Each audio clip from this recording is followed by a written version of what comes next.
Dan tentu persiapan 2024, nah insya Allah kami akan lebih siap daripada tahun 2019 kemarin.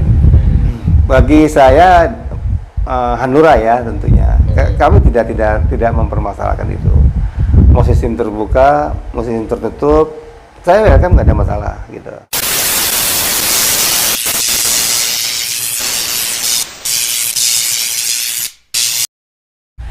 Assalamualaikum warahmatullahi wabarakatuh. Dulur Judes, kembali lagi bersama saya Cak Kriwul dalam acara kita yang paling diminati oleh seluruh penjuru dunia, yaitu ngomong politik. Nah, dulur, kali ini dulur kita akan berbincang santai dengan salah satu ketua partai yang tahun lalu sempat menjadi juga anggota DPRD Kota Surabaya yang pada periode lalu ya. Ini kita akan ngobrol-ngobrol dengan Ketua DPC Partai Hanura Kota Surabaya, Pak Edi Rahmat. Assalamualaikum. Waalaikumsalam, Cak Kriwul. Alhamdulillah. Oh, alhamdulillah. Nah, ini. Ya, jatuh. Ini dulur, Pak Edi Rahmat ini dulu juga anggota DPRD juga ya, sempat menjadi anggota DPRD Kota Surabaya. Betul. Periode tahun 2014-2019. 2014-2019. Ya. Oke. Nah, Pak Edi, ini kan menyongsong 2024 nih Pak Edi. Nah, Partai Hanura ini apa gerakannya ini untuk tahun 2024 mendatang ini? Oh, emangnya 2024 jadi dah pemilu? Waduh. Berat, Lur. Iya. Gimana Pak Edi? Iya, sepertinya kok adem-adem aja kan gitu ya. Oh, iya, Malah iya. suasananya sepertinya kok nyantai-nyantai aja. Jadi pikir jadi apa nggak nih pemilu nih kan gitu. Oh, iya. Jadi prinsipnya kalau Partai Hanura ya sesuai dengan tahapan-tahapan pemilu ya kita lewati terus gitu. Walaupun gunjang-ganjing sekarang lagi seperti itu ya, kita tahapan-tahapan pemilu tetap kita lalui. Dan tentu persiapan 2024, nah insya Allah kami akan lebih siap daripada tahun 2019 kemarin, kan gitu. 2019 kemarin kan kami mempunyai pahala yang cukup besar ya di Hanura sehingga kursi di Surabaya nih sementara dititipkan. Nah, saya dititipkan dulu. Oke. Ya. Jadi insya Allah tahun 2004 saya harus ambil kembali tuh. Ambil kembali, oke. Iya, karena kan saya titipkan. Cocok ini, ya. Nah, terus kalau yang tahun 2014-2019 kan 3 kursi ini. Nah, kalau yang ke depan ini berapa kursi ini rencananya? Ya, target saya tetaplah pasang targetnya harus banyak kan. Tetap harus banyak. Jelas kalau saya nanti pasang targetnya kecil, saya nggak enak sama dapil-dapil yang lain kan. Otomatis saya pasti target 45 dong. Semua dapil harusnya ada kan gitu loh. Nah, mengenai masalah realisasi nanti kita akan berjuang terus. Sampai saat ini pun kita sudah menata silent ya di tingkat pengurusan PAC sampai nanti. Kita bagaimana berusaha untuk meraih kursi itu kembali dan ada tambahan gitu. Paling tidak kita dapat satu fraksi lah kan gitu. Satu fraksi ya. Nah, Pak, ini kan kemarin katanya setiap hari Sabtu itu juga bagi-bagi takjil, Pak. Ya, alhamdulillah ya kalau Hanura dari zaman dulu saya jadi pimpinan terus terang setiap ada kegiatan-kegiatan keagamaan dan kita selalu andil. Salah satunya mungkin di bulan puasa ini tentu kita akan selalu tiap hari Sabtu Minggu kita bagi takjil dan sebagainya. Dan juga acara-acara bakti sosial lainnya. Seperti masing-masing dapil, masing-masing caleg juga seperti kemarin kita cuma punya bakti sosial misalkan bagi-bagi beras terhadap masyarakat, ya bagi takjil seperti itu. Kita selalu ada event-event tersebut. Berarti ya. Rutin itu Pak ya? Rutin. Kegiatan sosial itu ya? Rutin. Itu untuk meraih suara rakyat lagi atau bagaimana itu Pak? Iya. Jadi kalau untuk ngomong masalah itu ya, kita kan tadi bilang namanya berusaha. Berusaha dalam arti kata kan bukan hanya sekedar apapun. Doa pun juga berusaha kan. Iya. Nah, lagi-lagi kalau namanya di Hanura ini, saya sudah menyampaikan kita berbuat baiklah sama seorang tanpa dengan imbalan apapun. Tapi yakin Tuhan akan membalasnya, kan begitu. Nah kita kembalikan kan gitu. Kita kembalikan di sini. Kita secara membangun politik ini ya dengan hati nurani ya. Kita berbuat baik sama masyarakat. seperti itu. Jadi insya Allah ya Allah juga tidak akan tidur kan. Mudah-mudahan semua diijabah dua-duanya dengan kebaikan yang kita sebutkan begitu. Ya. Apik iki lur. Sesuai dengan hati nurani rakyat lur. Yo. Nah, Pak, ini kan ada juga wacana bahwa soal pencalekan ini tertutup. Nah, itu gimana menurut Pak Edi Rahmat? Ya, bagi saya Hanura ya tentunya. Kami tidak mempermasalahkan itu. Mau sistem terbuka, mau sistem tertutup, saya welcome, nggak ada masalah gitu. Bagi Hanura tidak ada masalah. Tapi tentu kalau kita dilihat tingkat kesulitan ya, tingkat resiko dan sebagainya, emang ini hal yang luar biasa kan gitu ya. Mungkin untuk Partai Hanura kita akan kesulitan untuk mencari caleg misalkan ya. Karena yang di eksternal ya, maksudnya yang di eksternal, mencari yang di eksternal mungkin sulit. Tetapi kita mungkin kalau memang ini sistem tertutup, kita akan menggunakan internal partai. Bagaimanapun ya kita harus siap menghadapi masalah itu kan gitu. Nah, untuk saat ini penjaringan calegnya Partai Hanura itu seperti apa, dan sekarang sudah berapa, sudah terpenuhi itu semua kuotanya di 5 dapil itu? Ya. Gimana? Kita ada beberapa tahap ya dari pencalekan Hanura ini. Pertama dari DPP. DPP pun memberikan website online untuk bagi masyarakat yang mau daftar DPR RI, provinsi maupun kota. Secara online ada, website sudah ada. Kemudian di DPD provinsi pun begitu. DPD begitu, dan di DPC pun seperti itu. Kita kalau secara face to face juga kita juga menyampaikan kepada mereka bahwa kita pasang juga plus seperti itu, yang seperti papan pengumuman, dan juga di website, kemudian juga di iklan-iklan, semua di Instagram, di Facebook dan sebagainya ya, kita tayangkan itu bahwa Hanura Surabaya sedang merekrut calon-calon bacalek yang mumpuni gitu. Nah, sekarang sudah berapa persen ini progresnya? Nah, alhamdulillah sampai saat ini kita baru nyampe 50%. Kenapa begitu? Ada beberapa yang sebetulnya sudah siap. Saya tidak akan ngomong 100% lebih ya, karena emang yang saya hitung adalah orang yang sudah menyerahkan formulir, yang sudah menyerahkan belangko. Nah, tetapi kalau yang ngambil belangkonya kita sudah di atas 100%. Tetapi yang menyerahkannya baru 50%. Alasannya ya banyak lah yang masih menunggu putusan Mahkamah Konstitusi, ada yang nanti dulu dan sebagainya. Itulah, kami nggak bisa memaksakan, tetapi tetap saya kasih deadline pada akhir bulan April ini semua belangko itu harus sudah masuk ke sistem kami, karena harus kita masukin ke sistem ke pusat seperti itu. Ya. Insya Allah akhir bulan kita akan mencukupi sampai 100%. Nah, sekarang yang paling banyak ini dari dapil 1, 2, 3 sampai 4 5 itu yang paling banyak yang sudah mengumpulkan dari dapil mana? Yang paling banyak dapil 4. Dapil 4 kebetulan dapil saya sendiri. Itu yang paling banyak. Yang paling banyak. Apakah nanti Hanura ini juga diisi wajah-wajah baru atau balik lagi wajah-wajah lama? Ya. Gimana? Hanura pada pasca konflik kita sudah banyak wajah baru ya. Jadi kita sudah ya, kalau nggak ada wajah baru gimana kita ada pertambahan partai dong kan? Kan partai kan kita harus menarik orang dong. Siapapun yang datang sini kita welcome. Kita tidak pernah memberhentikan orang juga, dan tidak pernah ini ya, tetap kita welcome juga menerima orang. Jadi ya kalau wajah-wajah baru rasanya sudah mulai banyak di kita, karena ciri daripada penambahan konstituen kan begitu, ada wajah-wajah baru kan gitu. Kalau wajah lama terus ya nggak berubah dong suaranya kan begitu.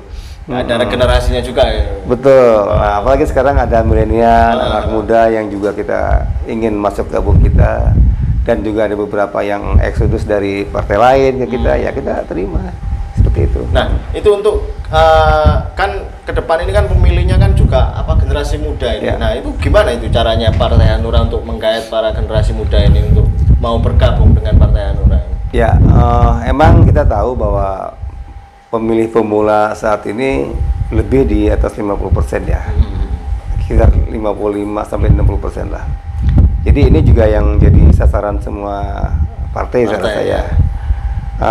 Jadi kami emang ada beberapa trik-trik sendiri bagaimana kita bisa mengajak mereka ya dengan cara-cara yang kita punya. Karena kalau nanti cara-cara yang khusus saya sampaikan nanti ditiru orang dong. Oh, rahasia dapur lur. Oh iya dong. Harus ada trik rahasia sendiri bagaimana kita harus bisa menarik teman-teman kan gitu. Teman-teman anak-anak yang masih pemula-pemula. Karena ini paling dicari sama semua partai. Kalau kita tidak punya gaya sendiri, trik sendiri untuk meminang mereka sangat susah. Karena terus terang kebanyakan mereka anti politik, kadang-kadang juga tidak ngerti politik gitu. Tapi saya bilang ini memang harus belajar. Bahwa ke depan adalah kalian lah yang menjadi pemimpin bangsa kan gitu. Harus seperti itu gitu. Bahwa negara ini memang diatur partai. Ya kalau memang jenengan tidak mau partai, tidak mau masuk partai, mau bagaimana nanti ke depannya kan gitu. Banyaklah faktor keuntungannya. Jadi jangan berpikir negatif terus tentang partai, bahwa positifnya punya banyak terhadap pribadi, terhadap lingkungan, bahkan terhadap bangsa negara ini harus manfaat. Itu sih politiknya seperti itu. Nah untuk kuota perempuan, ya bagaimana itu? Kita kuota perempuan di 50% ini sudah di Pencalegan sudah hampir memenuhi kuota. Karena di masing-masing dapil kan hanya 3 ya. Kita punya sudah 2 lah di masing-masing dapil. Jadi tinggal 1. Insya Allah bisa ini. Kalau pengurus otomatis kita sudah lihat 30%. Tapi yang penting kan caleg. Caleg ini kuota 30% insya Allah tercover. Ya. Terus ketika caleg-caleg muda ini banyak nggak sih yang sekarang ini bergabung ke Partai Hanura ini? Iya banyak. Ya dibilang lumayan banyak lah, lumayan banyak. Tapi artinya kita kan juga punya pemuda Hanura sebetulnya ya. Kita punya pemuda, kita punya Sri Kandi juga punya. Tapi sementara ini ya teman-teman anak-anak yang milenial ini masih belum mau tampil. Ya mereka mungkin ya masih namanya orang-orang baru ya. Orang-orang baru ini masih belum mau tampil. Tapi dia siap untuk berkoordinasi dan sebagainya. Kalau kita misalkan ngopi bareng, cangkruk misalkan ya di warung kopi, mereka sedang ngopi, kita bikin kopi, ngobrol. Jadi kita hanya bicara wacana tentang masalah pengetahuan politik aja. Sepertinya gimana sih politik tuh kan gitu. Yang mereka lihat asli di TV itu seperti apa kan. Dia pengen tahu terjun gitu. Pengen tahu terjun tapi nggak ngerti apa yang harus dia lakukan di seperti itu. Nah kadang-kadang kan karena nggak ngerti itu kan memang kan perlu dijelaskan. Nah ini apa sih yang membedakan antara Partai Hanura dengan partai-partai yang lain yang sekarang ini banyak ini? Apa yang kira-kira bisa membedakan? Yang jelas beda Pak. Kita ada pakai hati nurani Pak. Kita ada hati nurani kan gitu loh. Ya. Nah itu mungkin yang jadi apa ya istilahnya sendiri ya keistimewaan tersendiri ya. Karena kalau saya filosofi hati nurani begini. Gimana? Jadi di politik ini kan biasanya ya akhir daripada politik itu kan perang kan gitu ya. Akhir ya. Tapi kita ngomong akhir dari politik itu satu kekuasaan kan gitu. Bahwa politik itu kan kekuasaan. Ya enggak? Kita ingin berpolitik semuanya pasti ada aktualisasinya kekuasaan. Kan gitu. Bukan kalau namanya kita sudah punya business need ya, punya security need, punya social need, esteem need, kita sudah nyaman hidup pun kalau ingin kita ingin masuk partai berarti kan aktualisasi, ingin pengakuan kan gitu. Kenapa ada pengakuan? Itu kekuasaan kan gitu. Nah, di politik kekuasaan. Nah, bagaimana kekuasaan ini ketika kita raih menjadi suatu kebajikan buat menolong sesama manusia, buat menolong semua masyarakat yang ada di Surabaya khususnya kan gitu. Itulah yang jadi motivasi saya. Jadi bukan kekuasaan yang menjadi adigung dan sebagainya jadi kesombongan, tetapi bagaimana kekuasaan menjadi suatu kebajikan yang bisa membantu banyak orang, masyarakat orang kan gitu. Nah, bicara tentang membantu banyak orang ini. Nah, ini kan Partai Hanura kan tidak ada wakil di dewan ini untuk saat ini. Nah, itu untuk sekarang gimana caranya membantu masyarakat ini? Apakah membantu itu orang harus masuk partai dulu, atau harus anggota dewan dulu, atau jadi pejabat dulu? Namanya membantu kan tidak seperti itu. Kan gitu. Setiap manusia yang punya hubungan sosial, apalagi punya hati nurani, jiwa membantu sesamanya pasti ada lah. Kan gitu loh. Iya. Cuman ketika kita bicara pribadi untuk membantu orang, sebatas kemampuan apa yang kita menolong, kemampuan kita. Tetapi kalau kita bicara di suatu lembaga, di DPRD maupun di pemerintahan, kita bicara membantu orang menggunakan APBD, lebih banyak kan? Lebih banyak kan gitu. Jadi artinya pribadi sendiri harus ada dong. Bagaimanapun pribadi kita caranya membantu orang. Kan membantu orang tidak hanya harus punya uang, tidak harus dengan pakai uang dan sebagainya. Istilahnya dengan senyum pun itu sudah membantu, menyenangkan orang kan begitu loh. Kan gitu. Nah, ini termasuk konsepnya gitu loh. Apa yang akan kita bantu. Jadi tidak perlu kita harusnya secara pribadi kita harus berinteraksi sosial bahwa kita harus membantu sesama manusia. Tidak harus jadi anggota DPR dulu kan, tidak harus jadi pemerintahan dulu atau jadi anggota PRT dulu kan gitu loh. Nah, kalau masuk kita ke partai lalu kemudian di anggota DPR, itu berbeda lagi. Jadi membantunya akan lebih leluasa karena dia menggunakan dana APBD untuk membantu orang. Tepat sasarannya gitu loh. Yang paling kita unggulkan. Kan gitu. Bisa diceritakan nggak ini Pak Edi? Waktu dulu waktu dulu masih menjadi anggota DPRD ya. Itu pengalaman apa yang untuk membantu masyarakat ini? Ya. Bisa diceritakan. Terus terang di zaman saya 2014-2019 kita hanya mendapatkan 1 kali saja untuk aspirasi dulu ya, jaring aspirasi, hibah dan sebagainya di tahun 2016 ya. Jadi alhamdulillah kalau secara pribadi aspirasi yang lewat saya tersalurkan 100%. Dan alhamdulillah itu bagus ya gitu ya. Maksudnya sangat bagus diterima sama masyarakat. Dari hibah maupun dari aspirasi masyarakat, dari pembangunan jalan sebagainya. Cuman dari zaman saya emang cuma 1 kali itu toh. Nah, untuk masalah hal-hal yang lainnya, saya pikir tadi sudah saya jelaskan. Bagaimanapun kita tidak jadi anggota DPR pun banyaklah orang-orang yang minta tolong dan sebagainya. Apalagi kita jadi anggota DPR, ya anggota DPR di rumah pasti banyak orang yang datang maupun di masyarakat setempat, masyarakat yang lain. Bahkan bukan hanya ngomong dapil lagi, se-Surabaya bahkan bagaimana mereka meminta sumbangsi untuk bantu yatim, itu pasti datang, pasti ada gitu loh. Setiap saat pasti ada. Ya kita harus tetap bagaimana caranya kita membantu mereka gitu. Semampu kita membantu mereka. Sampai saat ini pun saya pun tidak jadi anggota DPR, saya ketua partai. Yang seperti itu masih tetap ada dan tetap kita lakukan gitu loh. Iya. Jadi harus terus ya lo. Oh iya. Dulur, ngono lur ya. Lek kon pengen ngewangi sapa ae tanggamu lur ya ewangono lur ya. Siapapun yang minta tolong ya tolongan ya. Padha kaya prinsipnya Pak Ketua Partai Hanura Surabaya ini ya. Nah, gitu. Nah, Pak, untuk terakhir ini, Pak. Ya. Apa sih harapan yang ingin diraih dari Partai Hanura ini ke depan? Seperti apa? Ya jelas. Semua harapan kita partai ini menang. Kita ini menang. Karena pertama saya bangkit kan, jaya dan menang. Bagaimanapun sebuah partai ini nilai akhirnya harus menang.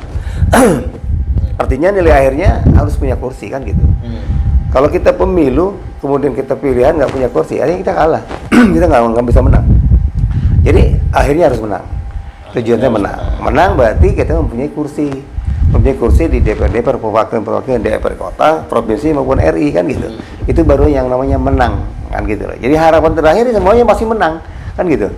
Nah kalau gitu. Menurut Pak Edi sendiri ini berapa persen ini? Bisa sampai berapa persen untuk Surabaya, Jawa Timur dan nasional untuk Partai Hanura sendiri ini? Waduh, kalau untuk Jawa Timur saya pikir kalau Surabaya dulu ya. Surabaya. Ya, Surabaya tadi sudah saya bilang tadi. Kita targetnya emang hanya 4 sampai 5 kursi. atau paling tidak kursi yang kemarin saya titip saya kembali lagi. Oh, Kan oke, gitu. iya, iya. Saya kembali lagi. Paling tidak itu. Artinya kan sudah jelas persentasenya hanya sebegitu, kan gitu. Nah, kalau di provinsi saya yakin ngelihat kondisi saat ini kita masih punya 46 anggota DPRD kota ya. Kabupaten kota dan 1 provinsi dan ada beberapa wakil ketua gitu. Jadi artinya saya sangat optimis bahwa Surabaya dan Jawa Timur juga akan menambah kursinya, serta juga skala nasionalnya DPP mungkin sekarang sudah berbeda. Saya melihat juga gerakan-gerakan DPP sekarang ini sudah mulai masif, sudah mulai bagus ke kantong-kantong suara yang benar-benar potensi ya. Seperti kemarin ada di Pergunu ya, Persatuan Guru NU di Kiai Asep di Mojokerto. Ya. Ini sangat luar biasa dan mereka antusias bagaimana bisa memenangkan Hanura di tingkat pusat. Ya paling tidak lolos PT lah, kan begitu. Itu kan harapan saya Ya. menang kan, karena kalau kita tidak punya rasanya kita gimana? Rasa kayak seperti lokal gitu, kayak partai lokal kayak di Aceh kan gitu, kayak partai lokal. Ini kalau punya di sana kan setidaknya kita seperti itu. Oke. Saya mohon doanya lah, Om Kriwol ya, Mas Kriwol ya. Siap. Ya. Obrolan yang sangat menarik, Lur. Ya, ini kita akhiri dulu untuk ngompol kita kali ini. Nanti episode-episode ke depan akan ada narasumber-narasumber yang lebih menarik lagi. Terima kasih Pak Edi. Sama-sama Om Kriwol ya. Saya tutup ya. Assalamualaikum warahmatullahi wabarakatuh.